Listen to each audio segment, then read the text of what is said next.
Inshuti mukomeza gutega amatwi ibiganiro byacu tubaye ikaze kuri updates.official urubuga twabahitiyemo kugira ngo rujye rubagezaho amakuru atandukanye hirya no hino ku isi, cyane cyane amakuru dukesha radio ijwi ry'Amerika. Reka tubasabe gukora subscribe, like, share, comments kugira ngo igihe cyose twakoze amakuru yacu ajya bagereraho ku gihe mutiriwe mujya gusacinga. Dore amakuru twabateguriye kuri aya masaha. Niki kirimo kuvugwa hirya no hino ku isi. Turashimiye ko muzindutse murumviriza ijwi ry'Amerika. Radio ijwi ry'Amerika isamira na Washington DC mu Kirundi no mu Kinyarwanda. Mwaramutse gute inshuti bakunzi bacu? Mu Burundi muri ko mutwumva ku mirongo migufi ya shortwave kuri metero 45, 31 na 41. Mu Rwanda tukaba kuri FM 104 n'ibice bitatu i Kigali. Ikaze mu makuru yo muri kino gitondo mwateguriwe mukaba mugiye gushikirizwa na Diana Ninahazwe. Mu Burundi abagore n'abana bakuwe mu vyabo n'ingaruka zihindagurika ry'ibihe bavuga ko ubuzima bwabo atakubwifasha. Umwana muto kacisanga ndabura ibintu ndamufuka, nk'ubu yamaze kuja ku mugongo atarakuza ukwezi kubera kubona imbeho ni nyinshi. Aha hasi turyama ku birago, nico kirago hamwe kiguruka kironka, urabona hasi harakanye. Aba ni bamwe mu bateshejwe izabo n'imyuzure, ubu bari muri site ya Matyazo iri muri commune Mubimbi y'intara ya Bujumbura muri Kongo. Naho abanyagihugu basaba ko ingabo za MONUSCO zitahuka mu bihugu vyabo. Mu hirya nino ku isi, Korea y'Epfo ivuga ko Korea ya ruguru ikaramuka ifashije Uburusiya nk'uko ibivuga, nayo izoca iha inkoho Ukraine. Aha muri Amerika naho hasigaye iminsi 6 gusa ngo umunsi w'amatora nyezina ushike. Turaza kugaruka ku bitandukanye kuvyerekeye imyiteguro ahigeze. Musangwe ikaze rero kandi mwakoze gucagura ijwi ry'Amerika.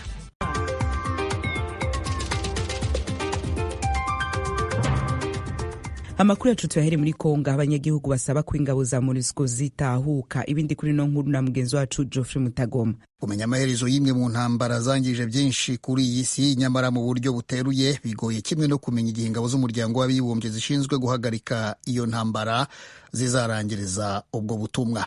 Repubulika ya Demokarasi ya Kongo irashaka amahoro byihuse mu burasirazuba bwayo bukungahaye cyane ku mabuye y'agaciro, ariko ibibazo bishingiye kuri politike muri iki gihugu biratuma ubutegetsi bushaka ko ingabo za ONU zitaha vuba.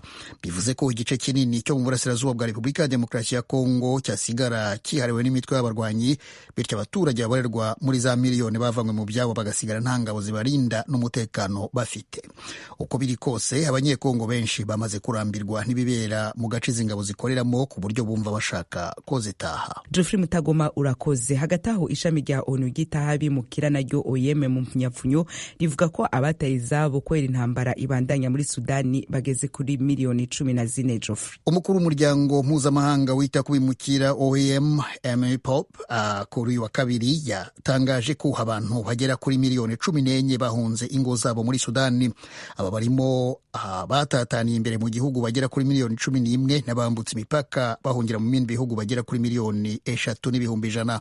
Kuva mu kwezi gushize abagera ku 200,000 bamaze guhunga.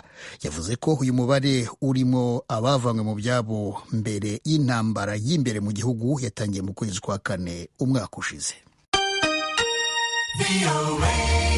Ijwi ry'Amerika, Washington DC mu Kirundi no mu Kinyarwanda. Turacabandanya n'amakuru tubafitiye. Umushikiranganje ajeje imigenderanire ya Korea ya ruguru ari mu Burusiya mu biganiro bibaye mu gihe intambara iki gihugu kigwana na Ukraine yafashe iyindi ntera. Ni nyuma kandi yuko Korea y'Epfo n'ishamwe rya NATO bitangarije ko ingabo za Korea ya ruguru vuba zishobora kuzoba zatanguye gufasha iz'Uburusiya. Tim Harris Ishimwe abandanya. Umuryango wa Butani wo gutabarana hagati y'Uburayi na Amerika ejo kuwa mbere watangaje ko ingabo za Korea ya ruguru zibarirwa mu bihumbi zarimo zegera ahabera isibaniro ry'intambara.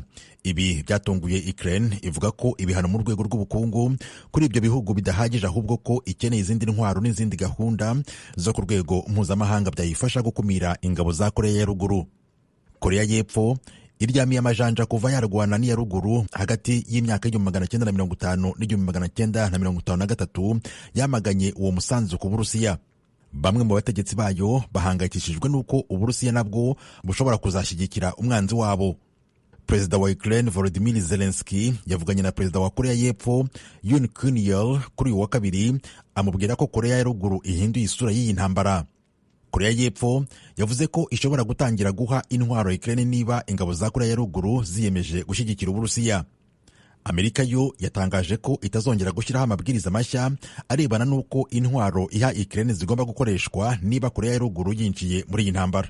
Tim urakoze. Steve Bannon yabaye umuhanuzi n'inkoramutima cane ya Donald Trump, umukandida w'umugambi w'abarepublikane, yaraye asohotse agasho nyuma y'amezi 4 yaramaze apfunzwe. Edi Rwema arabandanya ino nkuru. Bannon yarekuwe mu gitondo cyo kuri uyu wa kabiri asoje igihano yahanishijwe kubera icyaha cyo gusuzugura inteko ishinga amategeko. Yarafungiwe muri gereza yo ku rwego rw'igihugu muri leta ya Connecticut. Uyu wagize uruhare rukomeye mu gufasha Donald Trump gutsinda amatora yo mu 2016 yabwiye itangazamakuru hanze ya gereza ko gufungwa kwe bitamuhungabanyije ahubwo byatumye arushaho gukomera. Intandaro yo gufungwa kwa Bannon ni ukwanga kwitaba komisiyo yihariye y'umutwe w'abadepite yakoraga nketi ku gitero cy'abayoboke ba Trump cyo ku itariki ya 6 y'ukwezi kwa mbere umwaka w'2021 kuri Capitol. Yari yahamagajwe kuyisobanurira ibyo yabazi kuri iki gitero. Icyo gihe yanze kuyitaba. Steve Bannon arekuwe hasigaye icyumweru kimwe gusa ngo muri Amerika haba amatora y'umukuru w'igihugu. Mu 2020 yarezwe nanone ibyaha by'uburiganya no kunyereza inkunga y'amafaranga y'abaturage yagombaga gukoreshwa mu kubaka urukuta ku mupaka uhuza Amerika na Megisike. Mbere yo kuva ku butegetsi mu 2001 Donald Trump yamuhaye imbabazi kuri icyo cyaha n'ibindi. Edi urakoze. Tujana muri Palestina aho umwe mu bakozi bakuru b'ishami rya ONU yitaho ku mpunzi muri ico gihugu yatangaje ko guhagarika ibikorwa vy'iryo shirahamwe bizoteza igihengeri kinini mu kazi bakora ko kugeza ibikorwa vy'ubutabazi kubaba mu ntara ya Gaza. Edi Rwema turacari kumwe. Ibi Jonathan Fowler uvugira UNRWA yabitangaje nyuma y'icyemezo cy'inteko ishinga amategeko ya Israheli gihagarika burundu ibikorwa by'iryo shami muri Israheli no muri Yerusalemu y'Iburasirazuba. Ni icyemezo cyanenzwe bikomeye n'imiryango myinshi mpuzamahanga n'ibihugu birimo na Leta Zunze Ubumwe za Amerika. UNRWA imaze imyaka irenga 70 itanga inkunga n'ibindi bikorwa by'ubutabazi ku mpunzi z'abanyapalestina. Nyuma y'igitero umutwe wa Hamas wagabye kuri Israheli mu kwezi kwa 10 umwaka ushize, UNRWA yashizweho igitutu cyinshi n'abategetsi ba Israheli bashinja abakozi b'iryo shami kugira uruhare muri icyo gitero. Ariko Fowler akomeza avuga ko ibikorwa bya UNRWA ari ingenzi kandi bidashobora gupfa gusimburwa, cyane cyane mu karere ka Gaza. UNRWA isanzwe ifite abakozi hafi 18,000 barimo abarezi n'abakora mu nzego z'ubuzima mu ntara ya Gaza no muri Cisjordania. Yatangiye gukorera muri utwo duce mu mwaka w'1949. Umuvugizi wa UNRWA Jonathan Fowler avuga ko yizeye ko Israheli izisubiraho ku cyemezo cyayo. Ijwi ry'Amerika, Washington DC, mu Kirundi no mu Kinyarwanda. Amakuru muhejeje kumva n'ayandi mushobora kongera kuyasanga kuri www.radio-yacu.com, adresse ya YouTube yacu, Instagram, Facebook na X ni VOA radio yacu. Mukanya ni mu karere k'ibiyaga binini vya Afrika.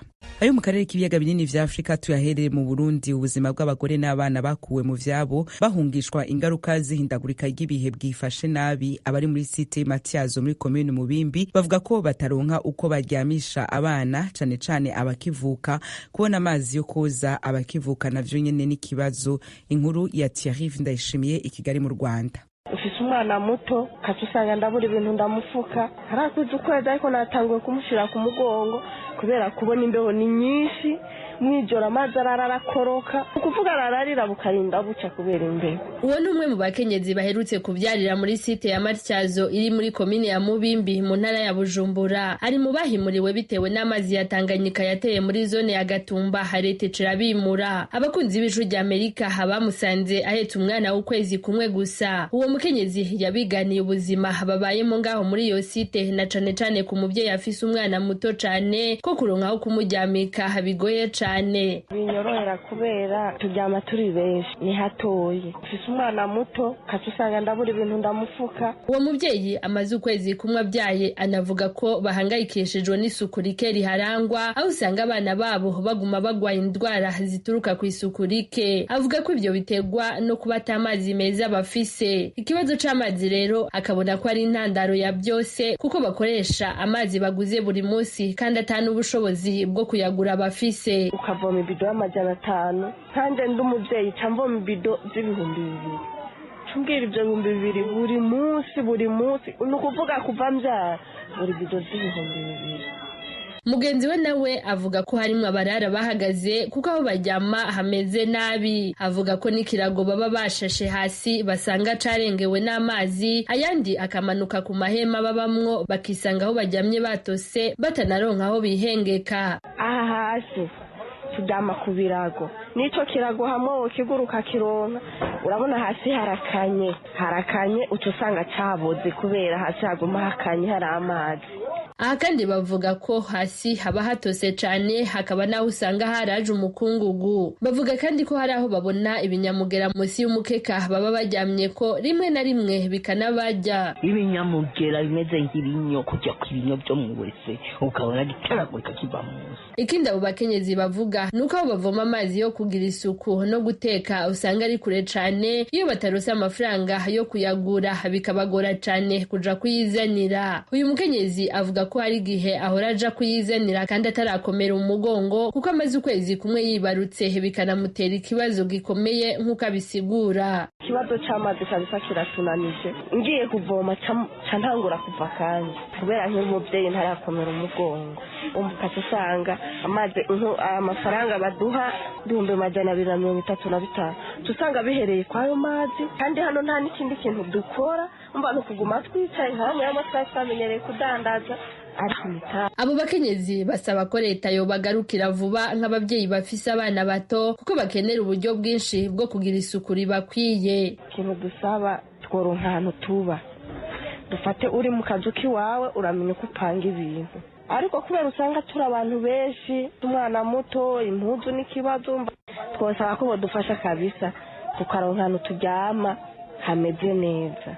Kuri ivyo bibazo abo bakenyezi bafise, ubushikiranganje mu byo bujejwe harimo gushigikirana buvuga ko hari ibyo leta iriko iratunganya kugira ngo baroswaho kuba heza kandi hafise isuku. Ildefonse Majambere, umuvugizi w'ubwo bushikiranganje, kuri mikro z'abakunzi b'Ijwi ry'Amerika asaba abo bakenyezi kwihangana kuko leta itabibagiye. Ariko ico twotahura muri ibi nuko leta yitwararitse yuko bajya abantu begeranirijwe hajya, haba ku vyo gufungura, haba ku vyo kwivuza, haba ku vyo kuronka amagara meza, isuku, ubwiherero bumeze neza, uburaro bumeze neza, turiko turabitunganya. Muri iyo site ya Matyazo haba imiryango irenga 1,000 igizwe n'abagabo, abakenyezi n'abana, ariko abakenyezi n'abana akaba ari bo benshi naho atabiharuro byabo bwite twabashije kumenya. Abahimuriwe nta mazu barubakirwa, bamwe barahara mu mahema abandi bakarara hanze nk'uko babitwiganiye. Thierry Ndayishimiye, Ijwi ry'Amerika, Kigali. Thierry Ndayishimiye urakoze. Tuve kuyavugwa ku Burundi tuja kuya Republika ya Demokarasi ya Kongo. Abanyagihugu baba mu Minembwe mu ntara ya Kivu y'Epfo basaba ko abasirikare bagize uruhara mu gufata abagore ku nguvu no kurasa ibitungwa vyabo mu ndwi iheze bashengezwa imbere y'ubutungane. Abanyagihugu bo muri ako gace bavuga ko abasirikare ba leta bafasha abagore 6 ku nguvu ahitwa Madegu. Vedaste Ngabo arabandanya. Abaturage bavuganye n'Ijwi ry'Amerika bari muri centre ya Madegu bashinja bamwe mu basirikare ba FARDC bakorera muri brigade ya 21 iri mu Minembwe gufata abagore 6 ku ngufu, kurasa inka 7 zo mu mwana wo mu Muzinda ndetse no gusahura amwe mu maduka y'abacuruzi. Amakuru dukura mu Minembwe yemeza ko ibyo byatangiye ku cyumweru biturutse ku musirikare wa FARDC warasaguye amasasu menshi, abandi nabo bagenda barasa kugezaho uwabitangiye arashwa arakomereka. Amwe mu masoko yacu yabonanye n'igisirikare avuga ko uwo musirikare yarasaguye ayo masasu kubera amakuru yari yakiriye avuga yuko umuryango wari mu ntara y'Ituri wishwe n'inyeshamba za ADF. Hari n'andi makuru avuga ko yayarashe kubera ibibazo by'umushahara we abamukuriye banyereje. Momo Muderwa ni umuyobozi w'abacuruzi muri centre ya Madegu, yavuganye n'Ijwi ry'Amerika kuri uyu wa kabiri. Yatangaje ko umuyobozi wa FARDC mu Minembwe yabakiriye, ababwira yuko yafashe bamwe mu basirikare bashinjwa gufata aba bagore ku ngufu. Amabotike ngatatu wari ibintu ng'ibihumbi 5 by'amadolari, ariko si biriya gusa, bari abagore nabo bariko barayinjira mu mazuko barababaka, barabafashe ni amafaranga zisikise nga ifaranga zabo zisinga $500. Hari abavuze 200, 150. Kolere ikintu yatuyeresa aba basoda bavyore abagore yarabafunze kandi akatubwira ngo si we wabatumye ngo bagende bagire ariya makosa ariko barayigize ku kiti kiwe. Bafashe abasoda bangahe bakoze iyo viole? Ubungubu ko turavugana bafashe abasoda 6. Nagitamu Elise ni umuyobozi uhagarariye abari n'abategarugori bo mu Minembwe avuga yuko batewe agahinda n'uburyo abashinzwe kubarindira umutekano aribo babafata ku ngufu. Kuri we yifuza yuko abo basirikare baburanishwa imbere y'abaturage ndetse bagafungwa burundu. Ikindi cyongeyeho cyatubabaje nuko bibasiriye igitsina gore, abagore bafashwe ku ngufu. Ibyo bintu ntibitumereye neza mu mitima yacu. Hamaze gufatwa abagore tumaze kumenya 5. Ikibanze twakoze twihuse kugira ngo turebe ko turamira ubuzima bwabo tubajana kwa muganga, hamaze kujamwo kugenda bake. Natwe gutinya umutekano wacu kuko ababibakoreye bakihaba hazerera, abo nibo twabashe kurokora muri make, abandi basigaye ntiturabageza kwa muganga.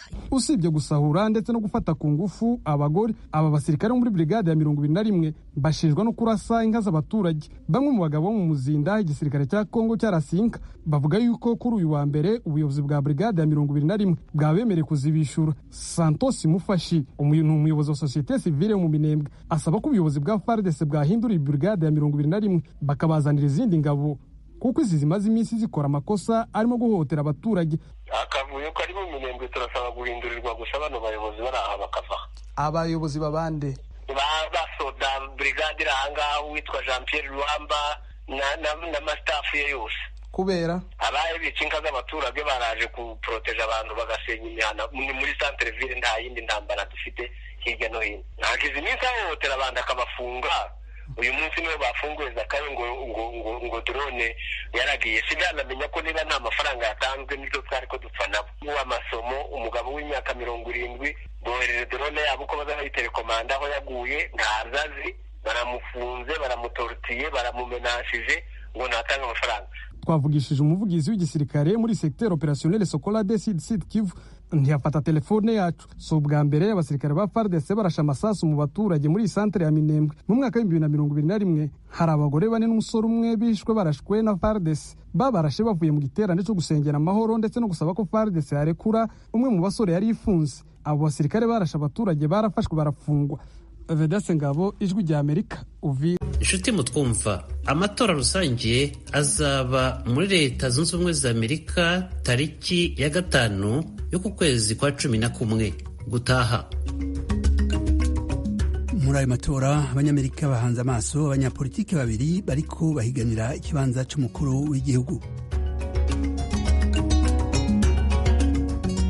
Abo ni Vice Perezida Kamala Harris watanzwe n'ishyaka ry'abademokrate na Donald Trump wigeze kuba perezida watanzwe n'ishyaka ry'abarepublikani.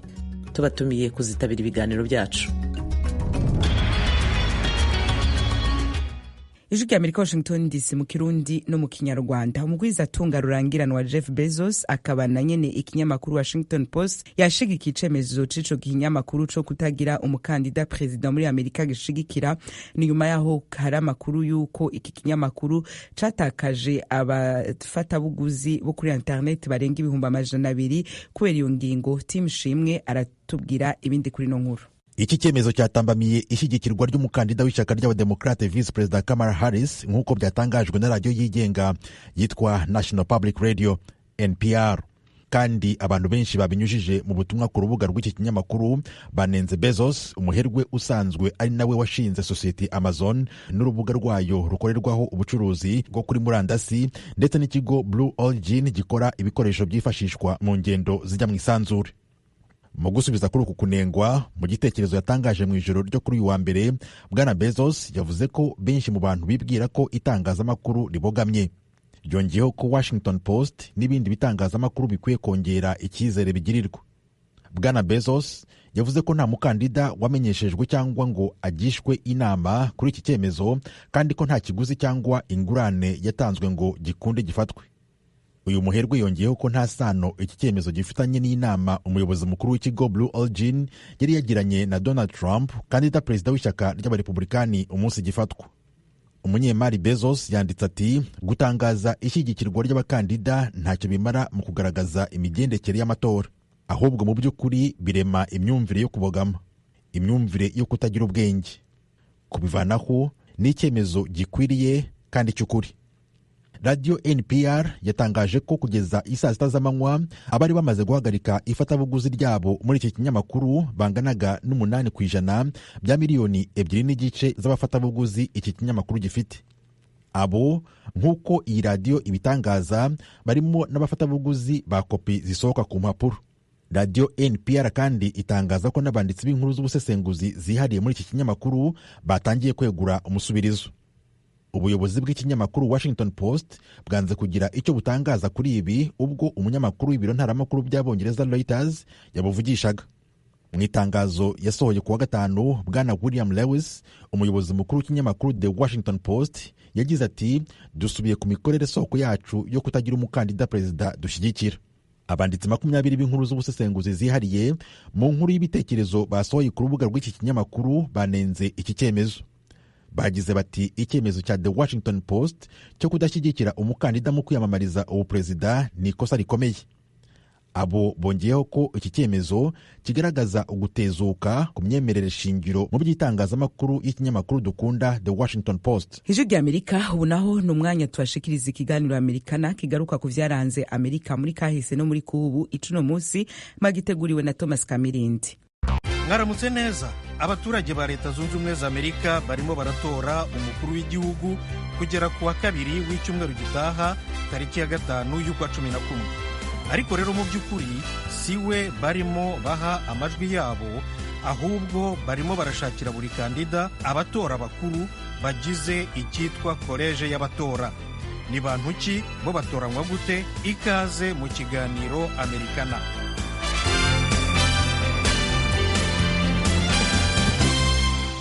Itegeko nshinga rya Leta Zunze Ubumwe za Amerika rivuga ko utora mukuru atagomba kuba depite cyangwa senateri muri Congress, inteko ishinga amategeko yo ku rwego rw'igihugu. Ntagomba kuba ari umuyobozi ku mwanya wa politiki utorerwa uwo ari wo wose ku rwego rw'igihugu. Ntagomba kuba yaragiye mu bikorwa byo kwigomeka cyangwa kurwanya igihugu. Ntagomba kuba yarafashije cyangwa yarabaye icyitso cy'umwanzi w'igihugu. Itegeko nshinga rigenera buri leta umubare w'abatora bakuru.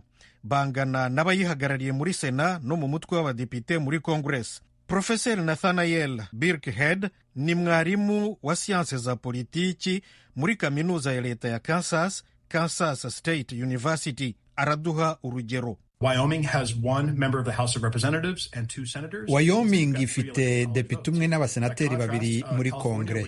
Bityo ifite abantu 3 muri koleje y'abatora yayo. California ya mbere ituwe cyane kuruta izindi ifite abadepite 52 n'abasenateri 2 muri Kongre. Bivuze ko koleje y'abatora yayo ari abantu 54. Ku batora bakuru ba buri leta hiyongeraho n'abo mu murwa mukuru w'igihugu Washington DC. Wosi leta ufite intumwa muri Congress, umutwe w'abadepite honyine gusa, ariko ntibafite uburenganzira bwo gutora amategeko nk'abandi badepite. Itegeko nshinga rigenera DC abatora bakuru 3. Muri iki gihe abatora bose hamwe ku rwego rw'igihugu ni 538, ni ukuvuga 535 bo muri leta zose zikigize na 3 bo muri DC. Abatora bakuru rero batoranywa bate? Aha itegeko nshinga ntacyo ribivugaho. Buri leta niyo yishyiriraho uburyo bwo kubahitamo. Inteko ishinga amategeko ya buri leta yandika amategeko abigenga. Muri rusange ubu buryo bujya kumera kimwe hose. Buri shyaka rya politiki rikoranya inama rukokoma bita convention mu Cyongereza ku rwego rwa leta, igatora intumwa z'ishyaka zizicara muri koleji y'abatora. Muri leta zimwe na zimwe ariko ni nkeya, komite nyobozi y'ishyaka ku rwego rwa leta niyo ibihitiramo. Abatoranywa baba akenshi na kenshi ari abayobozi mu myanya itorerwa ku rwego rwa leta, abakozi b'ishyaka ku rwego rwa leta, abaterankunga b'ishyaka, impuguke cyangwa abandi bantu bafite icyo bahuriyeho na kandida w'ishyaka, abayoboke b'ishyaka bakomeye nk'abigeze kuba abakuru b'igihugu. Iyo ishyaka rimaze kwemeza abatora bakuru baryo, ryohereza urutonde rwabo kwa guverineri wa leta, noneho we na sekireteri wa leta bagashyiraho umukono n'ikirango cya leta. ijwi ry'Amerika. Umuntu yakwibaza ati bimaze iki ko njya gutora niba ari koleji y'abatora ihitamo perezida wa repubulika mushya? Birakimaze, kuko iyo ugiye gutora ni wowe uba ushyize abatora bakuru kuri kandida wifuza ko atsinda amatora. Ubu ubwiye leta utuyemo uti mu nama yabo muri koleji y'abatora bazahitemo kandida wanjye kanaka cyangwa nyiranaka. Kandida ku mwanya wa mbere mu majwi ya rubanda muri leta runaka niwe ishyaka rye ku rwego rw'iyo leta rikoranya koleji y'abatora n'abayo bonyine gusa. Abatora bakuru b'irindi shyaka ntibajyamo. Niyo mpamvu ahanini kandida uri imbere mu majwi ya rubanda ari we koleji y'abatora yose yemeza muri leta 48 kuri leta 50 zigize igihugu no muri Washington DC. Muri leta ebyiri, Nebraska na Maine, ho amajwi ya koleji y'abatora ajya kuri kandida bikurikije uko atsinze muri buri karere k'itora kazo. Ibi niyo mpamvu mu ijoro ry'umunsi wa nyuma w'amatora abaturage barara bamenye kandida watsinze uko amabarura y'amajwi agenda atangazwa, kuko bazi neza umubare w'abatora bakuru bo muri buri leta. Kandida uje ku mwanya wa mbere mu majwi y'abaturage baba bazi amajwi ya koleji y'abatora yegukanye muri buri leta. Aya matora turimo azarangira ku itariki ya 5 y'ukwa 11. Koleji y'abatora zizaterana umunsi umwe ku itariki ya 17 y'ukwa 12 gutaha mu murwa mukuru wa buri leta.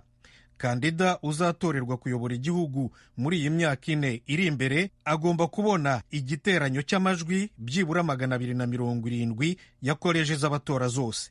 Abanyamerika bamwe na bamwe banenga koleji y'abatora kuko idaha amahirwe menshi abakandida batari mu mashyaka y'ibigugu.